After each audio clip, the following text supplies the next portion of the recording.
Hello everyone, welcome back to my video.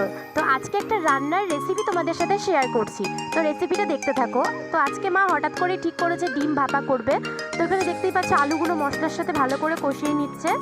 আর আমাদের কিন্তু কাঠের জালে উনুনেই রান্না হয়। আর এখানে কচুরলতি কিছু ছিল। তো এখানে দেখতেই পাচ্ছ মা ভালো করে মশলাগুলো কষিয়ে নেওয়ার পর এখানে ডিমগুলোকে অ্যাড করবে। আর আলু আর পেঁপে দিয়ে কিন্তু পুরো রান্নাটা হয়েছিল। এরকমভাবে তোমরা ডিম ভাপা অবশ্যই ট্রাই করতে পারো, ভীষণ ভালো লাগে আর একটা ইউনিক কিন্তু রেসিপি। তো এখানে মা মশলাগুলো বের করছে। তো একে একে কিছু জিরে বাটা মানে জিরের গুঁড়ো মশলা কিছু দিয়ে দিল, মিট মশলাও দিয়েছিল। এদিকে ধনে পাতা দিয়ে ভালো করে কষিয়ে নেওয়ার পরে ঝোল যখন ফুটে আসবে তখন কিন্তু ডিমের যে ভাপাগুলো সেগুলো তোমরা দিয়ে দেবে। তো এটাই ছিল রেসিপি। কেমন লাগলো অবশ্যই জানিও। টাটা।